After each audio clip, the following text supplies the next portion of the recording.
ولا تکونوا کالذین نسوا اللہ فانساہم انفسہم اولئک هم الفاسقون۔ دیکھو اے مسلمانوں، ان لوگوں کے مانند نہ ہو جانا جنہوں نے اللہ کو بھلا دیا تو اللہ نے انہیں اپنے آپ سے غافل کر دیا، اور یہی لوگ فاسق و فاجر ہیں۔ یہ سوال پیدا ہوتا ہے کہ انسان اپنے آپ سے کہاں غافل ہوتا ہے؟ کہاں اپنے وجود حیوانی سے غافل ہوتا ہے؟ کیا بھوک لگتی ہے تو وہ ادھر ادھر منہ نہیں مارتا، غذا کو حاصل کرنے کے لیے کوشش نہیں کرتا؟ پیاس لگتی ہے تو کیا پانی یا کوئی اور مشروب تلاش نہیں کرتا؟ کوئی بیماری لاحق ہوتی ہے تو کیا اس کے علاج کی طرف توجہ نہیں کرتا؟ اسے آرام کی حاجت ہوتی ہے تو آرام نہیں لیتا؟ اپنے اس وجود سے تو غافل نہیں۔ کون سے وجود سے غافل ہوا ہے؟ وہ روحانی وجود سے غافل ہے۔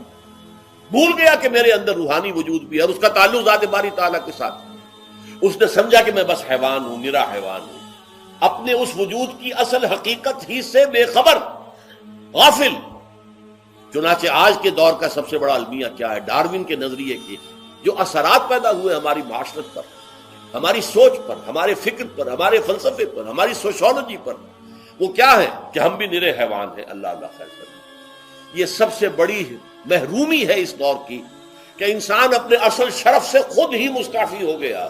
ہمارا کوئی وجود ہے ہی نہیں روحانی وغیرہ، روح کسے کہتے ہیں ہم نہیں جانتے، بس یہ جسم ہے۔ ہم اللہ کو نہیں جانتے کون ہے کون نہیں ہے، ہوگا ہم تو اس کائنات کو جانتے ہیں۔ ہم روح سے واقف نہیں، ہم تو اپنے جسم کو واقف۔ آخرت سے ہمیں کچھ پتہ نہیں، شاید ہو شاید نہ ہو، کچھ پتہ نہیں، لیکن یہ